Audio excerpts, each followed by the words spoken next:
All right. Hey everyone, again, Kevin.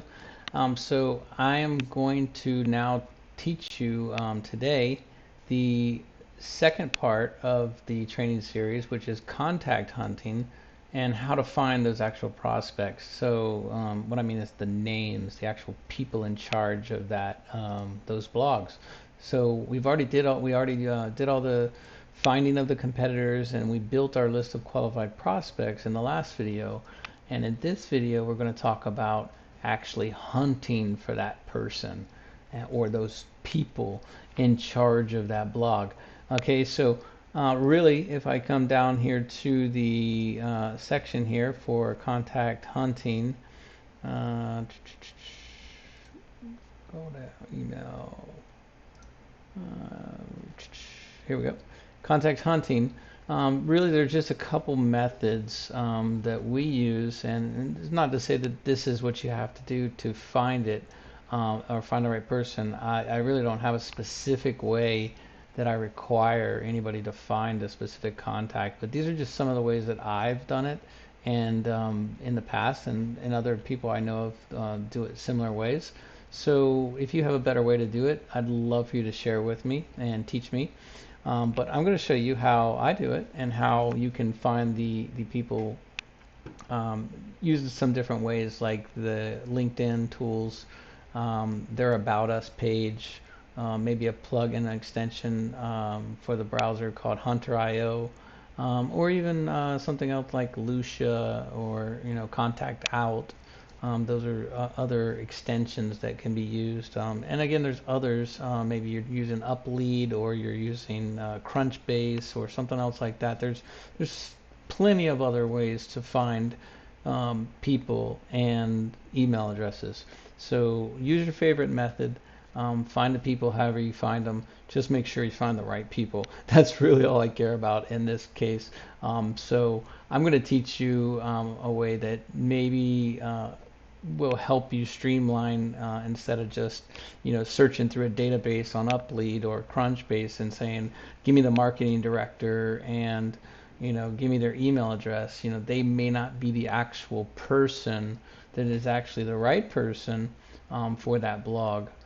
Maybe they are. If they're a small company, maybe their title will give it away that it's a small company. Maybe they only got 50 people at the company or something like that. So it's easy to find the person. But when it's a large company and there's 20 marketing managers, it's like, well, which one is the right one that I need to find to be able to send my customized email to?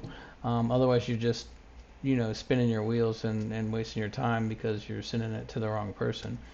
So the key is to try to find that correct person. So that's what we're going to do in this video. I'm going to show you a few methods that will help you. If you follow these few steps, the other parts as far as finding the the actual email address, that's pretty standard. I mean, you can use any program to actually do that. It's really just do a little bit of the research on the person, because we want to, the whole reason we're doing this is we want to create a custom email to that person. So if we just found them in a database of Crunchbase or Uplead or Hunter or whatever, we don't know anything about this person, right? We still have to do research to find out so we can customize an email to them. Otherwise, we're just like every other AI and template out there, and we don't want to be that person or that AI tool. We want to actually make it special and personalized. So most people, when they get an email and it's a little more personalized, they tend to read it and paid a little more attention to it than if it was just a, hey Bob, and go right into the spiel of whatever it is about. They're just, most of the time people are like, well, I didn't ask for this, so delete. But if you talk about something personal with them, they may, hey, wait a second, what is this? Maybe they're talking about, their favorite sports team that they mentioned on their About Us page or their LinkedIn page or something like that. Then they say, oh, what is this? Because they found more information than just their name. So anyway, let's do that. Let's go into finding these. So we're going to go back to the last example where I left off, and we saw Robin here, and we see she is an author. So there's a few things we could do in this case. We could go back and kind of look at more blog articles and find out, has she written other articles? Maybe she, again, is an employee of the company. Maybe she's just a contractor. Maybe she was just a freelancer or something like that. We don't know. But sometimes you can dig around, go back to the blog, and look around. Maybe there's other authors out there that you know have written more than one article or whatnot. So if there's no real link to find like an author page, you could check LinkedIn.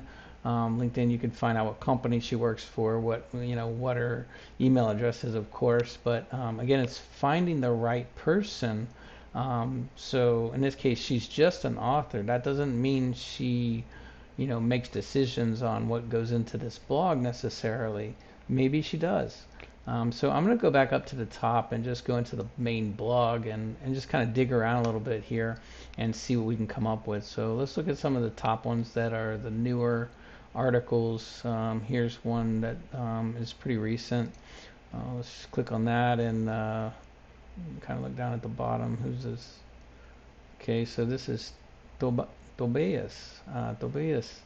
So let's find out. He's an author as well. Again, just has a basic LinkedIn icon for going to his page. Let's find a next one here and kind of do the same thing. I just like click 2 or 3 different ones. Okay, same guy again actually. So there's 2 for him, and then we'll come down here and click on another one.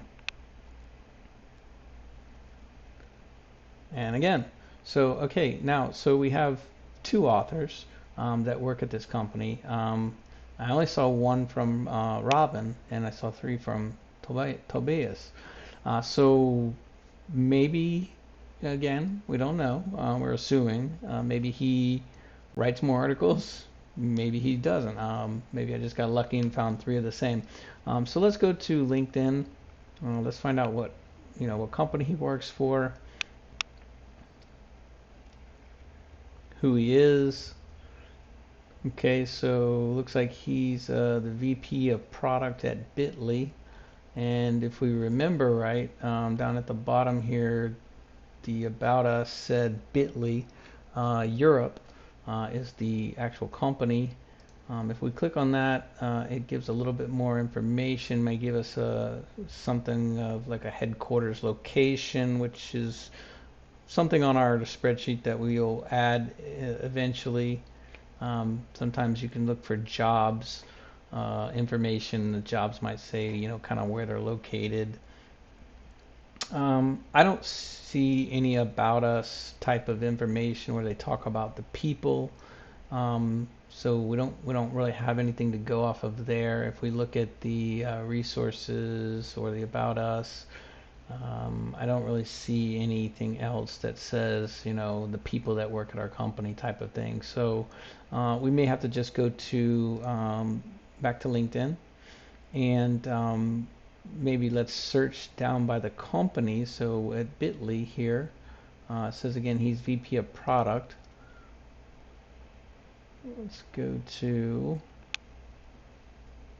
actually let me go back because I want to look here. It might give some information on his he didn't write any details. Sometimes they'll write details about their job and what they're doing. Maybe it says I'm in charge of content publishing and blah blah blah, and that gives you a clue. Hey, that they're probably somebody that is the right contact. In this case, it just says VP of Product Engagement Growth. Let's look at the activity feed, see if he maybe shared some posts. Congrats. Was perfect. Wonder. I don't really see anything about. Let's see posts. Okay, so he's sharing a bit about some of his posts here. One here. What a day. Okay, so yeah, he might be somebody, because he's actually, publishing both on the blog and on LinkedIn. However, let's go back. I just wanted to look at that to see if he was in fact somebody of that. Let's look at the posts here. And you could get some ideas, maybe again, if it's him just doing all the posting, or if there's other people um, writing the posts and adding them to LinkedIn as well. I don't see any names per se on here. Might just be kind of a company board. But let's look at the people here. 372 people. So let's look at something like maybe content. Let's just see what comes up with content. 89 is still a lot. Let's see if we can find like content manager.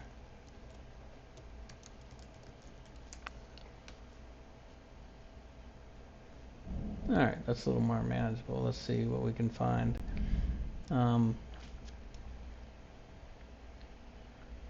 So really it's just kind of looking through here and finding out if you can find, here's a content manager, looks like, and editor. I think I saw another one up here, didn't I? Content manager and editor here. So we got two possibles. Then we have a head of content. So really it's just kind of going through the list here and finding out who we think is the person in charge of making some decisions. Then we can do a little more research on them, find out a little bit about them, customize an email and send it out to them. So in this case, the editors, as far as like Rachel, even Sandra or Roland here, it might be something that we could also look to find out if they have anything on their page as far as activity. Again, maybe showing posts that they've published. Maybe they put some information about their job, so we can find out if they're the right person or not. Let's see.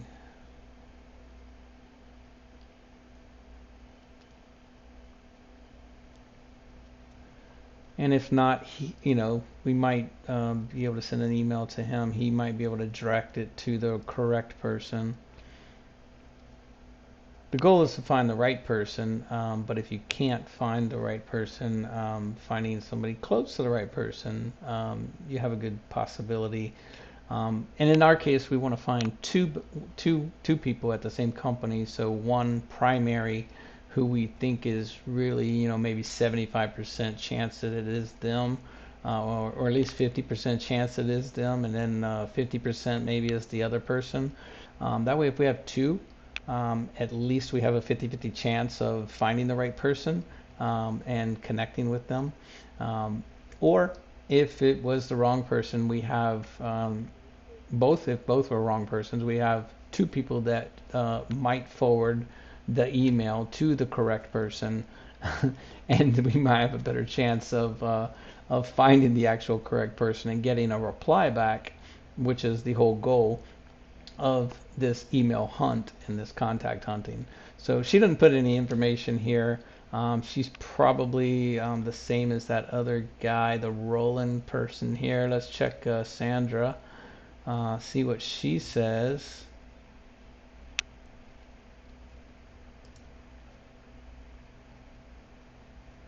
Leading a team of content creators, content managers, and marketers.